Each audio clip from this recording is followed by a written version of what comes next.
其實我同呢伙計咧，即係大家都傾啊，點樣你可以引到個客戶入嚟幫襯你咧？咁原來咧，即係話其實都有一啲方式嘅，做啲懷舊菜啦、金錢雞啦、太爺雞啦，咁我哋都係即係我自己掌握得到嘅技術嚟嘅，亦都係我識嘅。呢條路咧都可以係將會行嘅一條路嚟啦，咁我就會向住呢個途徑咁去走。好多個酒樓啊，或者菜館啊都有做嘅菜式咧，我哋照做咧，但就唔係好掂啦。後尾咧就不斷咁樣研究，內嘅菜式冇人做㗎，我哋翻做。啲客咧受唔受咧，我唔知嘅菜哥。後尾咧不斷咁樣改良，做下咧，依家就幾好啦。我當咗飯堂嗰啲。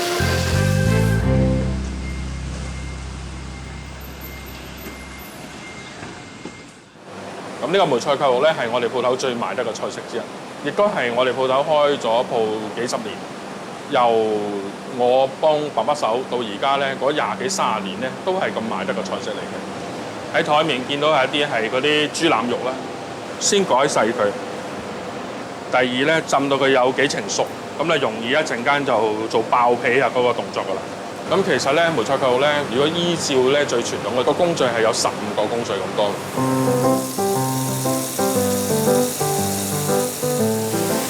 一定要將嗰啲沙同埋嗰啲鹽分沖走咗，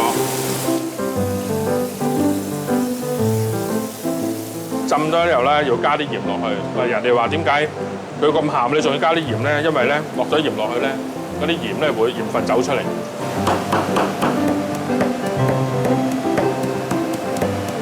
我哋啲豬肉烚咗差唔多有半個鐘頭啦。而家我哋做呢個工序咧就叫做鬆針啦。個目的咧就係疏氣。如果你唔做呢個過程咧，做出嚟啲扣肉咧好厚嘅皮。咁我哋就需要揾啲水先洗咗佢嗰浸油先。咁我哋而家做咧就係上色，將個表皮上咗色。我哋咧先預備一啲冰水。經過咁樣嘅炸咧，再揾冰水一浸咧，一收縮咧，佢就起晒嗰啲紋出嚟㗎啦。馬上就要將佢凍咗啦，要切到咧件件一樣厚薄，大細又一樣。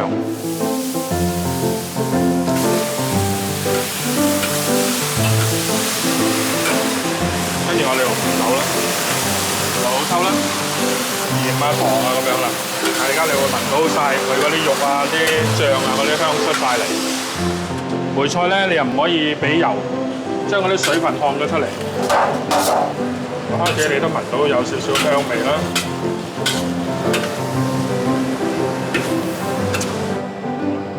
大概蒸2個鐘頭，咁蒸出嚟咧就可以食得噶啦。但最好咧就係隔夜，蒸完攤咗再隔夜再回翻就好靚好靚。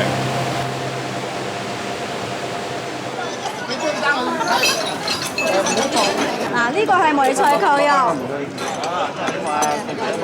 食梅菜扣肉梗係要肥先好啊！跟住筆啲梅菜點啊？真係走啦！加埋梅菜啊，正啊！瘦嘅唔正啊，肥嘅先好啊！梅菜可以撈飯啊！唔係佢整到可以咧入口就鬆化啊嘛，入口就溶啊！一啲都唔肥啊！正啊！睇我啲老師幾多位？幾多位老師？某一個程度講，好似兄弟班咁咯。邊度唔掂就佢邊度幫邊度就咁。因為佢有一個要求就係唔假手於人，所有嘢自己一手一腳。你晏晝都參觀過佢呢個工場㗎啦，佢一個人上面㗎咋，冇人理佢㗎啦。邊個理佢啊？即係講個難聽啲，佢焗到暈低都冇人知㗎。俾咗第度俾佢。過嚟呢度啊！所以我成日都話佢唔係太子爺嚟嘅。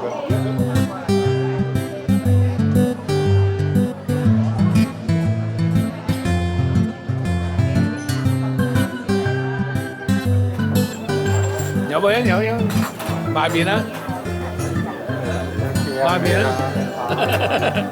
即係好似廚房咁，我入到去咧，我都係騎笑啊！你若果約束個頭係唔掂嘅。開就買南下，唔係胡錦濤啊！我講個例子佢，務求煮幾碟嘢，分得唔清楚，一少咗，佢會拎翻入去，咁樣點俾得人食啊？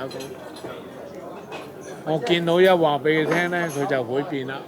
我話唔得，我話你唔能夠咁樣話，你拎翻入去，師傅我跌咗2嚿，你拉我俾翻2嚿啦，得，咁你就叻啦。煎蛋牛飯俾1隻嘅啫嘛，大佬係咪啊？唔好意思啊，師傅。咁當然啦，即係我哋後生可能都有個所謂自尊心。我哋年輕人咧都要明白，老人家其實係想好意去關心你啫，即係想你好啫。其實我覺得永遠都係你後生去將就老人家，冇理由叫個老人家話喂你我而家以後我轉聲調嚟對你啦，咁冇可能。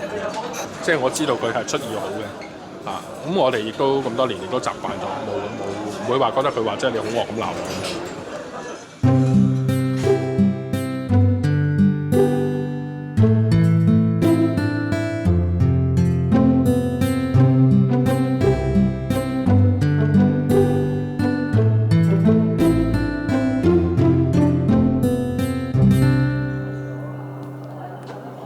今日買咩啊？係啊！每一年咧，美牙咧工廠啊、寫字樓咧就會攞隻燒豬拎去黃大仙拜神，還咗神之後咧就拎翻工廠斬燒豬請啲伙計食飯咁樣嘅。我哋有個咁嘅服務咧，就係話咧，當人哋拜完神之後咧，幫佢上門斬燒豬咯。最高紀錄咧試過一日去斬10隻燒豬嘅。唔該晒，唔該晒，唔該晒，唔該晒，唔該晒，唔該。睇住啊，好啊。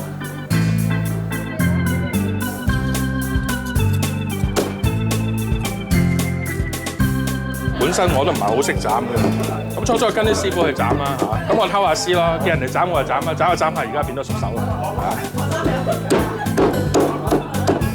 見到咧，即係啲工廠啲工人咧，大部分咧好多都已經係做咗好多年嘅工作，有好多都已經係少女時代已經做到而家㗎啦。啲人就係知道我哋啲燒豬咧就唔係話工場交嚟俾我哋嘅，我哋係自己有燒臘工場嘅，自己燒嘅，所以咧就覺得我哋啲出品咧有保證咯。咁有啲客咧覺得話，哇，老闆都嚟斬喎，咁樣我開心啦，係嘛？咁年年咧，佢哋覺得咧斬燒豬咧，覺得係一種即係我哋俗語叫做都好順利嘅，啲工人又做嘢又平平安安咁樣啦，工廠又賺到錢啦，咁啊一路咧每一年都幫你斬。多謝晒，多謝晒，多謝晒，老闆。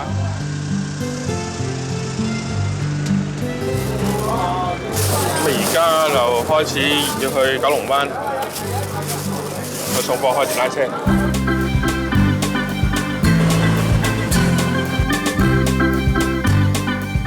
雖然個區咧就唔係好大，但係叫啲阿姐日曬雨淋啊，好似我而家咁樣揼到濕晒，係咪？咁不如我開部電單車啦。咁其實我嗰陣時係未有電單車牌嘅，我自己真係走去考車牌。卒之我喺4個月、5個月，我考到個車牌，係啦，掛住個 P 牌添嗰陣時就開始送外賣。其實講少有啲而家啲集團咧，都係開電單車送啊漢堡包啊，送 pizza 咧。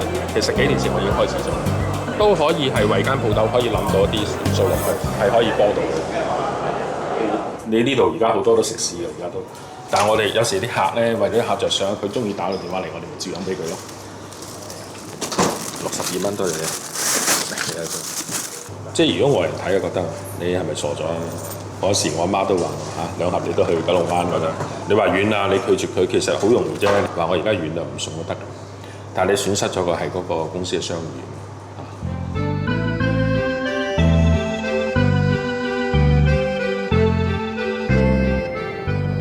其實一都醖釀咧，就想去溫書讀嘅，想去睇下人哋啊點樣去管理啊，或者喺管理學嘅角度上邊啊點樣睇翻自己間公司咁樣。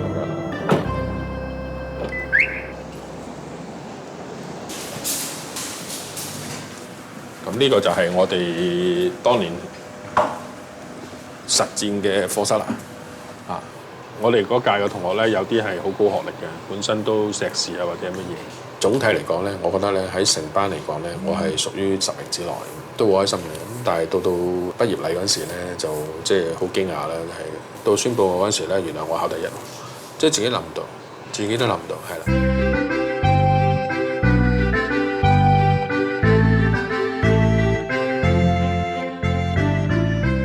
攞到呢個成績咧，我未試過咁大仔讀書係攞第1名嘅，真係未試過，係啦，即係仲有個獎攞翻嚟嘅，我覺得係即係對自己一個即係好大鼓舞，係非常嘅開心。所以我諗翻我過往咧，其實係唔係我呢個人讀唔到書咧？唔係嘅，亦都可以咁講，即係話唔係個個人都係話你斷定咗你係唔係讀書材料就唔係讀書材料，只不過你肯唔肯用心去讀咁解。你有心去讀同冇心去讀係兩回事。本應該我第一個咧就佢留學嘅，佢都啱嘅。佢話我若果做生意就讀咁多夠啦，冇需要讀咁多。到後來咧，依家咧佢就知道錯啦，知道都係讀書好啦。當然希望啦，有機會都可以攞到個大學學位咁樣啦。呢個係我自己畢生嘅心願嚟嘅，因為啲細佬妹咧個個都本身都有學位，係啦，咁都做得好專業好成。咁唯獨是我係讀得比較書少啲，係啦。食餐又要留，如果話食散嘅就唔使啦。都要留台。啊，留台啦，係啦，10個啊。即係有啲人我都話兩代點解咁難溝通咧？交俾個仔，點解個仔個老豆永遠覺得個仔唔掂咧？其實最重要，你後生，你一定要令人哋貼服，相信你有能力嘅。唯一嘅辦法就係你交張成績表出嚟。跟過嚟呢邊咧，過嚟呢邊咧。我爸爸就好少讚我嘅。好多時都喺我面前都係，你係咁樣唔得，咁樣唔得，咁樣唔得。其實咧就你喺外邊咧對朋友咧話，我而家都交晒個仔㗎啦，得啦，佢自己會諗掂㗎啦，我唔參與㗎啦而家。喺而家咁困難嘅環境咧，佢都會做得到咧，都係佢嘅刻苦啦。我哋成功喺邊度？